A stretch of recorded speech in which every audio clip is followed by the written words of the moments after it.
And welcome back to Crispy's Projects, and on this episode the T5 is back and it's been away for paint, and to help keep costs low because I'm a tight northern, I didn't really want to spend too much on this.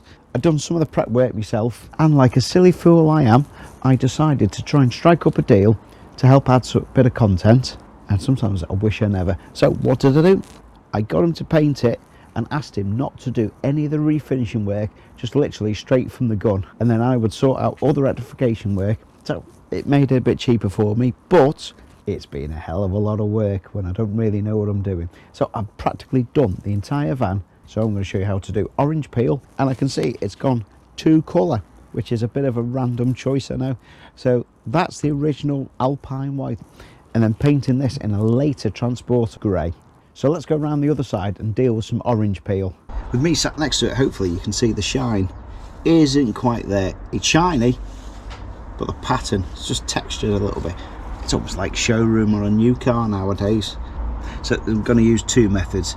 My favourite method is using an orbital sander. It's so much easier and does actually give good results. So the sander disc I'm going to start off with, because it's only ever so light, is going to be 1500, and then I'm going to work up to 2000. And then option 2 is the good old wet and dry.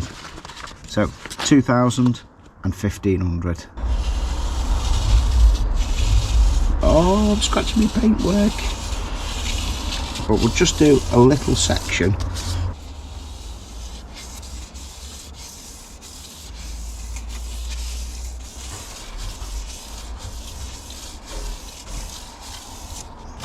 You can see all the imperfections there. So the only thing is, you just don't want to go too far in with it, because all of a sudden you're not going to have any paintwork left and you're trying to buff up something that's not really there. So a little bit of orange peel isn't too bad. So you can sort of see where it's ran there, because we've just marked the top of it, so we need to flatten that down as well. You can just sort of see the edge there. I've got to move diagonally towards it.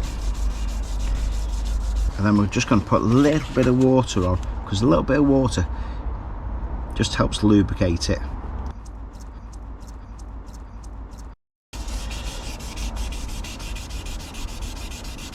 Easy when you're doing it by hand to just spend too much time in one spot. So depending on how thick the paintwork is, I'm sure you've seen loads of detailing videos where they measure the depth of the paint.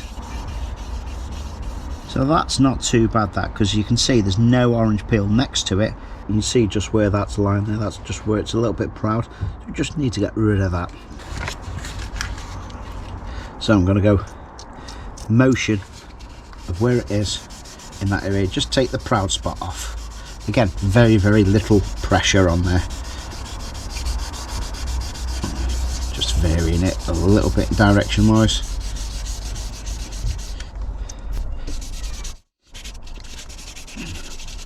Fairly flat, but of course it's lost all the shine. And just see where there's a little bit of dust spots or something in there. So I'll work on that area and just take the proudness off. I'm quite happy using that by hand because it's so little pressure on there. So I'm going to use my random orbit sander. It's got Velcro on the bottom to attach the sanding disc to. It oscillates, it goes round.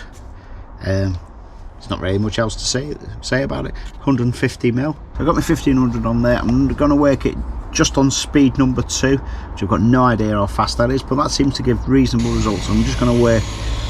Main thing is move left and right in one single pass and not spend too much time on one particular place.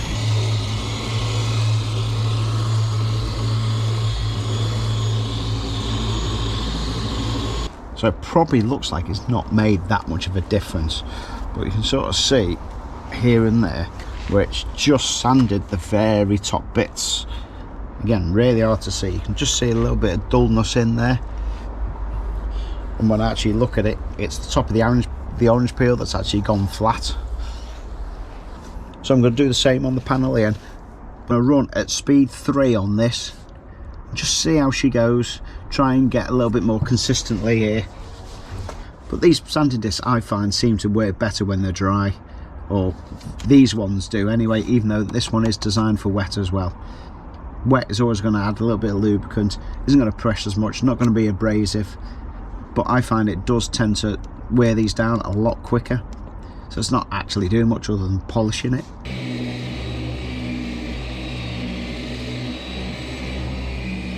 The edge of the arch starts, don't dig into that too much because you can see it pounding or digging in the side, and that's where you're going to take off a layer of paint if you're not too careful.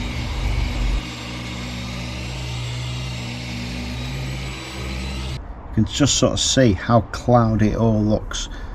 If we just pull that off with our finger, we can see the matte bits are starting to outweigh some of the shiny bits, and particularly on the top there.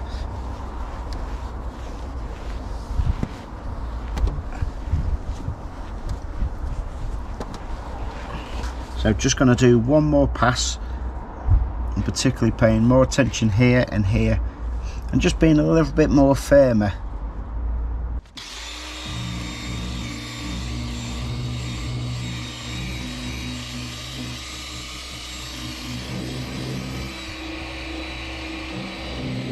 The finish, it definitely looks a lot more mattier, so we can just compare that to the other side. It's a really dull finish. So now we've done all down here with 1500, we're going to go for the 2000 and a slight variation. I'm going to put it on a foam back pad, so this is probably about 1 centimetre, 8mm. It's a fairly thick one. Most people do use thinner. If you start going up to like 3000 and above grit, it looks like there's a foam backing already part of that pad. So this is something I've had for a while, and the good thing is about this one, you'll be able to go over the corners without forcing too much into the edges, so you're not going to take off, and that makes particular sense around by the arches. I'll show you what I mean. As it goes into the edges,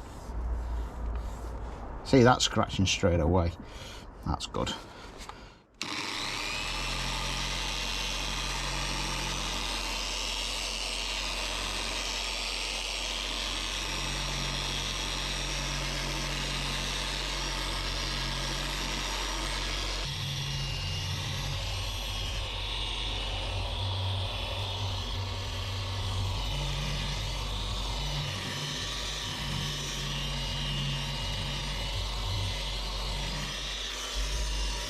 So that's a fairly consistent pass with the 2000. Now we can just sort of see a bit of reflection in it, but not massively. I've only gone over the 2000 in that corner, so that's why it's a little bit better. You've probably seen quite a few other detailing videos which go into 3000 and 6000 before they start applying special fluids. That's detailing. Most accident repair places probably wouldn't even use 2000. To be fair, most of the painters will probably be able to do it straight out the gun and have less stuff to do, and ideally that's all they want to do, get out the door and get the next one. I think over the years I've looked at loads of cars and I can see different levels of quality of finish. Some of them mean excellent, some of them mean exceptional, some have been pretty poor. The owners have just been quite happy with them. So this is just a hard foam pad that's been just a little bit damp in there, so it's just damp to touch. Setting number 3, this goes up to, that's between 1000 and 3000 RPM. Now, I've never looked at that before. I'm going to use the all famous G3, so this is the slightly older version because I've had it for ages.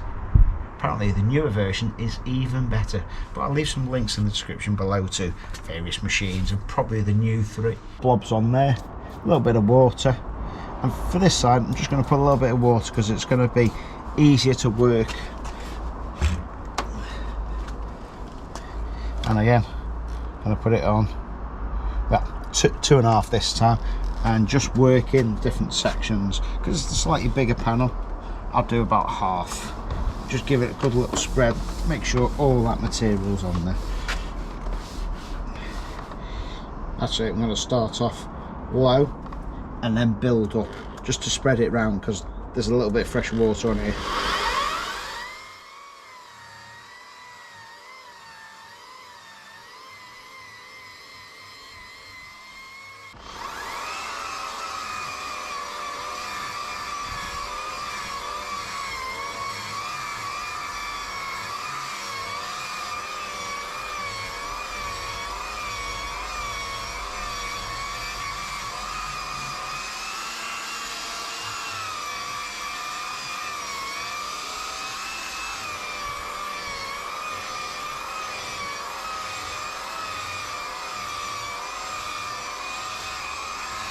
So I'll give it a good little pass over.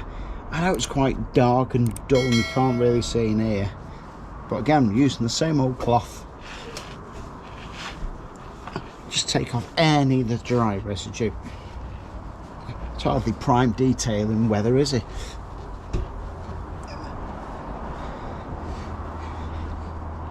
Hopefully you can see quite a lot more of a shine on there now. Well, hopefully you'll be able to see me in it. So let's just take the camera down, go and have a little look.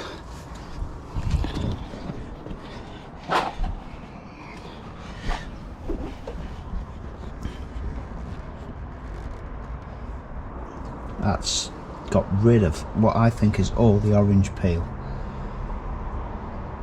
So at the end of this video I will have finished everything and I will take it out and be able to have a look at its true glory. Hopefully it will be polished and fully rebuilt. So there's going to be a few little videos. Go and have a look around the playlist just to see what are the ones, because depending on how I edit it is depending on how I release it and which bits, because I'm doing loads of little bits all together.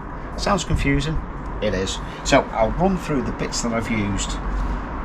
So I was able to buy half a box of 1500 and half a box of 2000 as one eBay purchase, which was really handy because I'm not going to be using absolutely loads of one or the other. I can't justify just buying 5 or 6 of these, so I think I got 25 of each or 20 of each, which however it worked. G3, the old stuff. The old stuff is actually harder to use than the new stuff. The new stuff's supposed to be formulated to be a little bit more workable, and I've just used a standard foam pad. I'll also leave a link to these little foam things. Do you know what? I've used a 10mm one. I think there's a 4mm one available. That's probably a better choice for something that's got a lot more straight edges. If you've got something that's got a lot more curved edges, say you've got this and a bit more of a modern car, that might be a useful one. Maybe buy 1 or 2 because they soon lift up. I will clean it and give it a little glue down. So that's from using it too fast and possibly putting too much contact pressure on. It just drags it, moves it.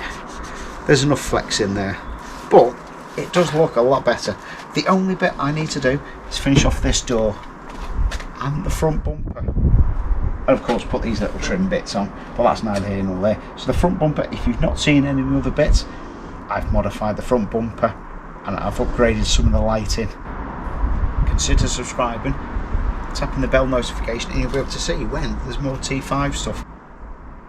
So after I finish with this T5, I don't know what I'm going to be doing next. I possibly finish off the Corrado, or starting another project, or finishing off something else. Who knows?